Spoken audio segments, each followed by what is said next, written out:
Hi, I'm Sam. And I'm Max. And this is Movie Nostalgia, where we give you an honest review of the movies we've meddled with so mischievously over at Maybe Movies. And on this episode, it's all of the Disney, all of the 70s, and all of the One of Our Dinosaurs is Missing. Yes, this is the 1975 Disney live-action movie based on a screenplay by Bill Walsh and directed by Robert Stevenson, starring a cavalcade of English actors, predominantly English, should I say, including the likes of Derek Nemo, Helen Hayes, Joan Sims, Peter Ustinov, Bernard Bresslaw, Clive Revill, also featuring in cameo appearances Roy Kinnear, John Pertwee, John Laurie, Angus, and I've forgotten his last name, short Scots guy from The Great Escape, Hugh Burden, who you may not know, but if you're a Doctor Who fan, a classic Doctor Who fan, then you'll recognise him as Channing, the leader of the Nestines in John Pertwee's opening story, Spearhead from Space, amongst a lot of other things. Shall I stop now? I was going to say, there's only one or two people there, isn't it? Yeah, just a few. Oh, yes, I never figured out who she is, but also Joan Hickson as well. Because it's one of the things about this film, both Helen Hayes and Joan Hickson would go on at some point in their careers to play Miss Marple. Of course. Yeah. Yes, I remember, yes. Yeah. And of course, Peter Ustinov would go on to play Poirot. Of course, yes, he was the first Poirot, wasn't he, on British television? I believe so, yeah. In a lot of the films that they did like Death on the Nile. Mm. Oh no, he didn't do Murder on the Orient Express. That was Albert Finney. Was it really? Okay, that's interesting. An early tangent for you. Random. Yes. Based on a screenplay by Bill Walsh, his last screenplay. He actually passed away before this film was released in 1975. Both him and Robert Stevenson worked together quite a lot of the time for Disney on such things like Mary Poppins, That Darn Cat, Herbie the Love Bug, Herbie Goes Bananas, I think, as well. I think Herbie Goes Bananas, yeah. Yeah. To name a few, both of them had careers both as screenwriters and directors, respectively, going back to the 20s and 30s. So this was sort of in their twilight years. Right. Wow, that's interesting, isn't it? That's my exposition done for this episode. Yeah, there's just a little bit in there. So, I mean, first time for me? Made you feel it, did he? British television, I think. Mm-hmm. British television? I don't know, we're talking probably 81, 82, something like that. I mean, I was, very young. To be fair, I'm pretty sure I only ever saw it twice before we sat down and watched it for the show. I think it was on TV twice when I was young and I caught it. That's pretty much the beginning and end of my introduction to this movie. I wouldn't have seen it at the cinema. I don't even know if it got a cinema release. I did have a look. I couldn't find any numbers in terms of production cost or for box office. The only thing I could find was it took, apparently, and again, I don't know when this was recorded, that it's made something like 5.5 million in US rentals. Right. But I don't know when that was from. Right. But no, this one for me is pick your holiday, really.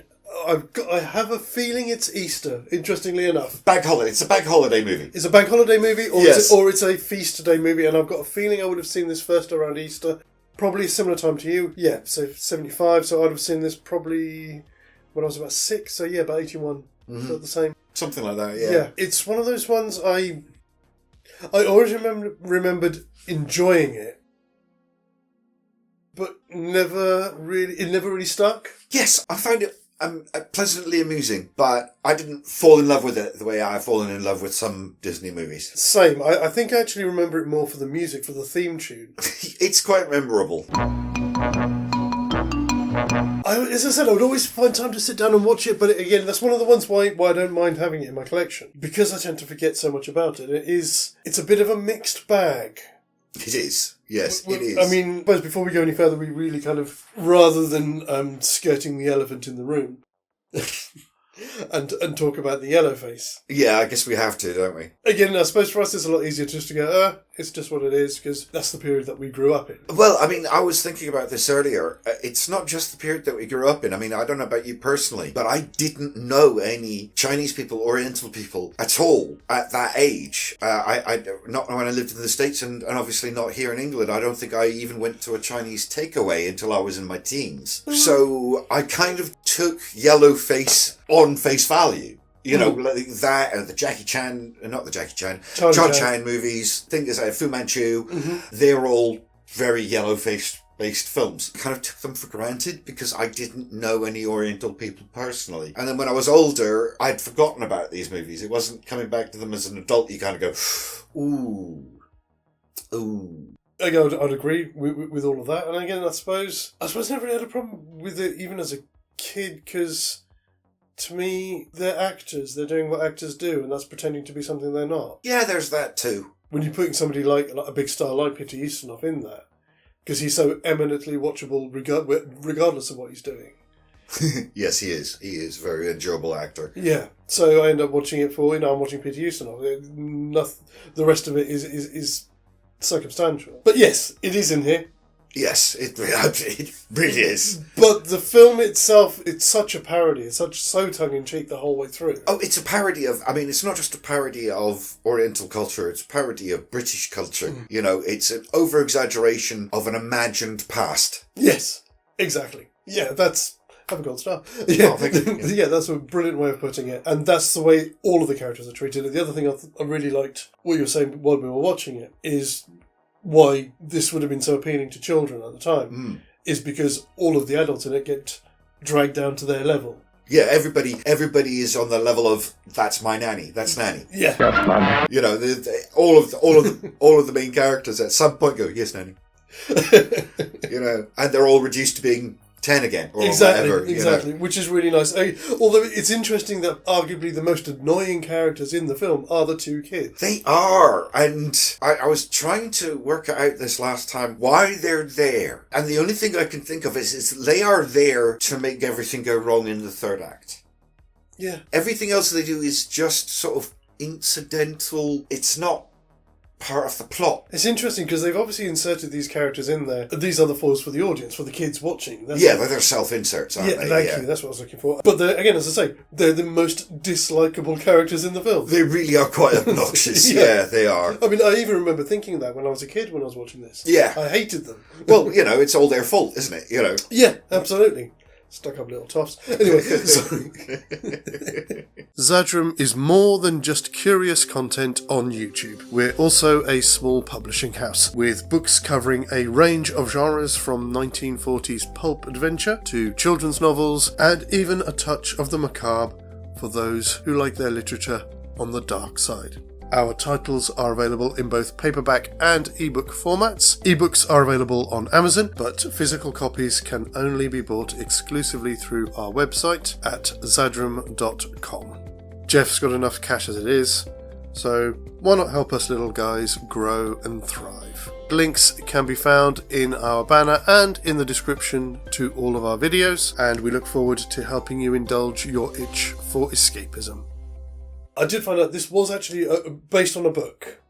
Yeah, I noticed in the title credits. But it's another one of those ones where... in name only? Kind of. The book itself was called, I think it's The Great Dinosaur Robbery. I think so, yeah. The credited name on the book is David Forrest, but that's actually an amalgamation of the two writers' names.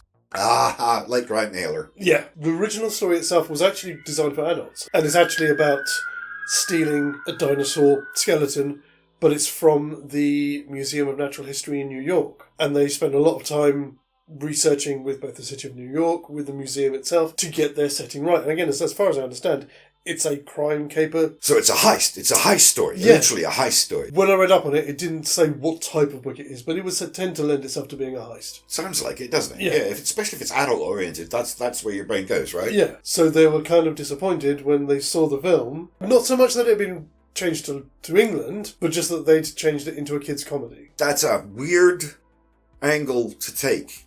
Taking, like you say, an adult book, an adult-oriented book, and turning it into a children's story is like who's smoking what when they decided that was a good idea. I mean, not that I dislike the idea that the film exists, but that you take that. Who had that idea? I don't know. Yeah, who had that idea? I don't know, Andrew. Although, I don't understand. I must admit, it does make me think that maybe if there was another show that maybe I could talk about the book.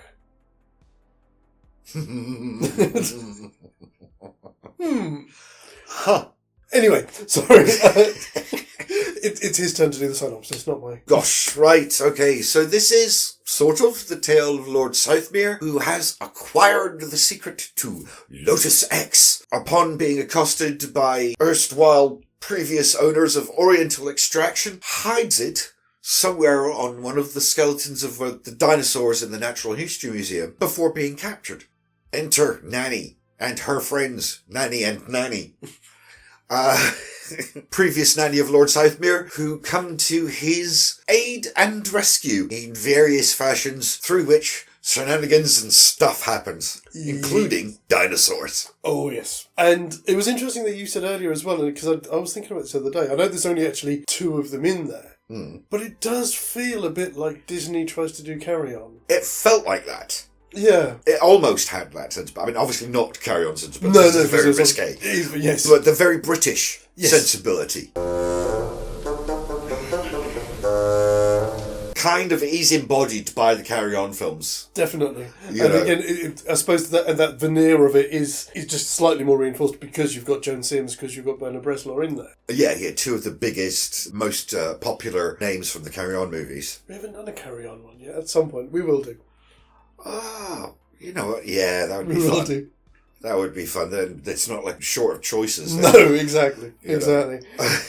Sorry, tangent again. Yes. As we said, it pokes fun at so many different things. And it's just a little bit too long. There's something about, as you said, the middle act, just it doesn't know where it wants to go or what it wants to be. It's really quite fun for the first 40 minutes, maybe hour. And then there's a whole bit there in the middle where it's not even like it slows down, it just meanders. It's almost like it needs to put things in place to set up the finale that it hasn't bothered with in the first act. So it's trying to bolt them all together in the second act. That, you know what, that does kind of make sense, because that is kind of the point where the kids come into it. Yeah. And they just come randomly into the plot line. And obviously that is part of setting up for everything for the third act. So yeah, maybe it is. Maybe they got to that point in the script and they're like, oh no, we need to set this up. If that's the case, it's a little clumsy. It could have been spread out through the length of the film and it would have been a lot less noticeable. Yeah. Because like I say, it doesn't come to a halt, but it definitely just goes meandering about for a good 20 minutes, half an hour there for no real purpose. It's curious because, again, I hadn't thought about that until we were talking about it earlier. But I always remember, even as a kid, I always remember the beginning really well and I always remember the end really well. But there is that middle section where that's the point where I'm wandering off to get another glass of juice or something. Yeah, absolutely. Yeah, it is. It's oh, look at that. Again, another good point. I'm just going to blow smoke up his arse today. I don't know why. But again, very well pointed out because this came out in 1975, the same year as Enter the Dragon. Boards don't hit back. So everything was Mondo Chinese. Yes, I do wonder if this was, kids' equivalent to the Kung Fu to the Eastern cinema sort of wave that came through. That was crashing through at the time, yeah. Again, which is something I hadn't even thought about. Oh, God. So that means this one as well is celebrating its 50th anniversary this year. Oh, God, yes it is, isn't it? Yes, there you go. Although, curiously enough, I did have a look. You won't find it on Disney+. Yeah, I can see why modern Disney isn't going to risk that one. Yes, they'd have an aneurysm, I should imagine. And there's no way to surgically remove any of the awkward bits. No. There's just nothing. No, just not going to happen. Yeah, no, that doesn't surprise me, really. Maybe you need to do a Disney animated remake of a live action film. How's that? There you go, Disney. Do that! You have lots of money, that's 20%. But yeah, so as I said, I think it's an enjoyable film. You have to take it as it is. Like with anything, that comes from any period. You have to accept the things that were the reality for what they were at the time. So if you do have kids, especially young kids, that they'll probably enjoy this for the spectacle of it, if nothing else. As I said, it's got a fantastic theme tune. It will earworm for a while. It is most memorable, absolutely, yeah. Yeah. I think for me, I'm going to give it a solid 1. It's worth a look, it's worth a watch, just to know what all the fuss is about, if nothing else. It's a great celebration of great British actors. And certainly if you missed it, or if you were, from that kind of age when this was released, and you haven't seen it since then, give it another look. It's worth a flashback at. Well, I myself am also going to give it a 1, but I'm going to add the caveat that you're probably going to have more fun if you've got kids. You'll appreciate their appreciation much more than you'll appreciate the film as an adult, I think. Yes. Yeah, I think that's a good way of putting it. So anyway, for the next one, you will find us coming up from the depths. 30 stories high, breathing radioactive fire, his head in the sky, and not a Godzuki in sight. Godzuki. Got it! Look after yourselves and one another, and we'll see you next time. As always, guys, TTFN.